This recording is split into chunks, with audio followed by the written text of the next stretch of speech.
Hindi na kumakain na, Lord. Kumakain siya. Pero hindi siya nabubusog hanggang hindi siya nagsasalita. Amen. Eh tayo, di ba, pagka all-you-eat, busog na busog tayo talaga, hindi ka pa nakakapagsalita, busog ka na talaga. Ano bakit? Eh, yan talaga pagkain mo eh. Pag ginawa mo yan talagang pagkain mo, hindi ka makakapagsalita na maayos. Yung kung kinakain natin, we're just eating to survive. Para mabuhay ka lang. Pero hindi ka naman satisfied ka lang. Ang satisfaction natin, yung pinakapagkain natin, yung pag-serve natin sa Lord, na magawa may kalooban niya. At matapos yung pinagagawa ng Diyos sa atin. Amen. Nakukuha po ba natin? Amen. Alam niyo na ngayon anong pagkain niyo? Amen. Amen. Mabuti naman. Sa mga tanghali, hindi tayo kakain. Kaya lang ako nagtuturo, kakain ako. Na, pag sinabi mga kapatid, na pagkain, ang pagkain sa food, o sa serve, ano ba mentality na isang servant? Okay, 1 Corinthians 4:10. So, Paul, we are food for Christ's sake, but you are wise in Christ.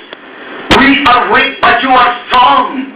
We are distinguished, but we are dishonored. Ano sabihin nun? Wala na yung nagulat dito kay Paul. Pirming pabor doon sa kanilang pinagsaservan. May lahat ng favor sa kanila. Sa atin, yung hindi maganda. Lahat na maganda sa kanila. Ano hindi makasagot? Yan po tuloy na servan.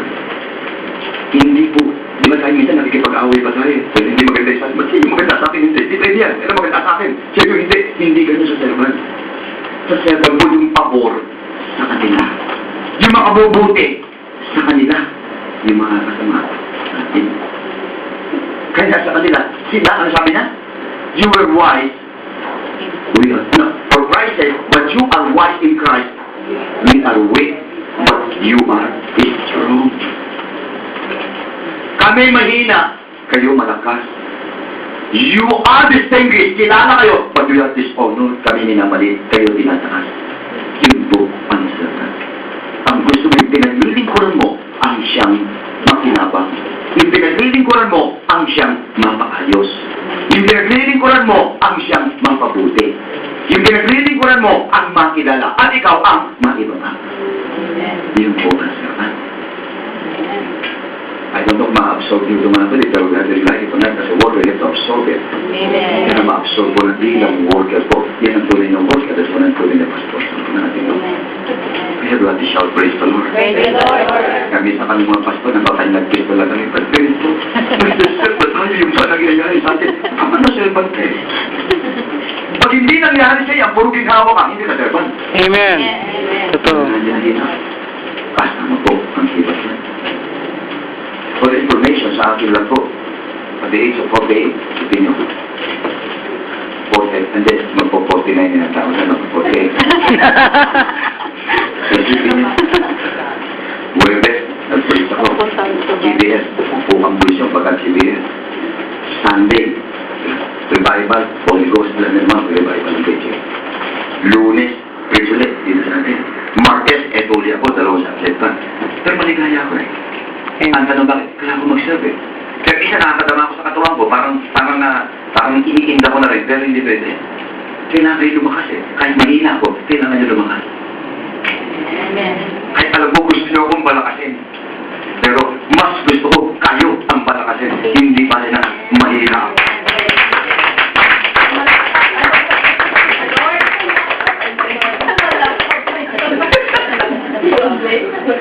Actually, nag-inang mind na sa servant. Ang iniisip mo pinay katakanan nila, hindi kapakanan mo. Amen. Yun ang ibig sabihin nun. Kaya sa dalaga sa lang mga pastor, pwede kayo agrabyado talaga. Kayo naman mga workers, pwede kayo agrabyado sa mga members talaga. Underdog title ni. Hindi sisika kayo sa mga makikipagtaway kayo sa mga members, ay hindi ka pa worker. Amen. Yan nga nung dati, kaya nga lumayas sa specialist, hindi niya matanggap yung ginagawa ko. Si Papa pambira, mali na siya, siya pa magsusori. Kaya talaga matutubay niya. Alang sa kaluluwa niya, yung kung ikalalakas mo, yung aminin ko, mali mo, aminin ko, ikalalakas mo. Amen. Kaya nag-explain ko sa'yo. Di ba, explain na ni Sister mamaya, may secret doon eh. Ako Ako ginagawa ko yun eh. Naamin ko mali. Pero pagkatapos sa akin sa buborsakin. Ganun yun. Kasi namin ko yung mali. Para lang lumakas ka. Amen. Kasi sa atin, hindi pa pwede mga kapatid na hindi may sarili mo. Yung, sinagtan mo, pumili niya. Dapat ito mong kasama mo. Yung bata, yung dapat ang kasama mo. Hindi ka pa pwede. Pag ganyan na. Positan. Hindi ka ubra. Hindi na tandaan niyo. Lalo sa ating mga pastor, tandaan niyo. Tayo pinanganak para masaktan. Amen. Pag sometimes medyo minsan din natin matanggap. Yan ang truth, the whole truth and nothing but the truth. Kaya yung mga nasa likod nyo, ayaw magpastor. Yan tayo. Tama na tayo. Mamaliin ka pa. Alam nga niya. Yun! Sino naman nakakakita? Sino tama't mali? Tatandaan niyo. Walang problemang malaman ng mga tao mali ka samantalang tama ka. Pero sa harapan ng Diyos, tama ka. Aalimin tama ka sa harapan ng tao, mali ka sa harapan ng Diyos. Amen. Hindi tayo ganun. Tayo, tama tayo. Dapat sa harapan ng Lord. Wala akong pakialam kung mali sa harapan ng tao. Basta tama ako sa harapan ng Diyos. Kahit Christian tayo. Hindi tayo Christian. Ako sa harapan ng Diyos. Kasi lang mag-explain tayo para malaman yung mali niya. Mamaya kung paano, siya tuturo. Dala siyang ganda sa subject niya. Kaya yun yung dadala kayo mamaya. Application nyo sa kanya. Sa akin mga technicalities, tuturo ko application sa kanya, tuturo nyo mamaya. Ngayon natin, mga pastor, yun ang buhay natin. Maganda na tayong tignan, nakalayo sa Amerikana ka ba? Para na yun. Sa Amerikana, lila na. Totoo. Amen. Pati tayo mga workers, yan po tayo. Lila po tayo. Aminin po tayo. Aminin na po natin. Tayo sa gusto na aminin nyo na. And the next verse, we are hard-pressed on every side, yet not crushed. We are perplexed, but not in despair. Not persecuted, but not forsaken. Struck down, but not destroyed. Yun naman ang sa atin. Minawasak tayo, pero hindi tayo mawawasak. Amen. Dahil may Diyos naman na nakaalalay sa atin. Amen. Yun ang tatandaan nyo. Why? Ang sabi ng Lord, ang sino magbigay ng isang basong tubig dito sa taong yan ay binigay nyo sa akin. In other words, kung anong gawin sa inyo, sa akin din naman.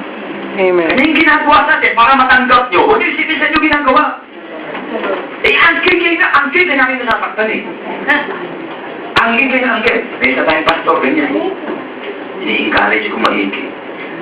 Pastor, kasi tinext sa akin, yung reklamo sa kanya. Alam niyo, ginawa ko, tinext ko sa kanya. Ayan na ako, basahin mo, yan ang reklamo sa'yo. Siguro sa loob sa pero pastor, tinext pa sa akin, mawawala ko sa mood. Nawala ka sa mood. Kahit sikapos nito, hindi kwento na, ginawa ko na, kasi tumatitext sa akin. Kasi Amen. at ano ba siya gano'n? Inisip niya sa kanya ginagawa eh. Pag inisip ninyo, pati sa mga asawa ninyo na sinasaktan kayo, asawa niyo sumasakit sa inyo, at sa inyo ginagawa, mararamdaman nyo. Pero pag iniisip niyo sa Lord ginagawa, wala kayo mararamdaman. Amen. Maluwag na maluwag sa kalooban niyo matatanggap ninyo dahil iniisip ka, hindi naman sa akin yung ginawa. Sa ating Lord yung ginawa yan. Amen. Kaya dapat makakapagkaparo sa tao. Sinampal ka ng asawa mo, pagpilira sa sinampal si Jesus.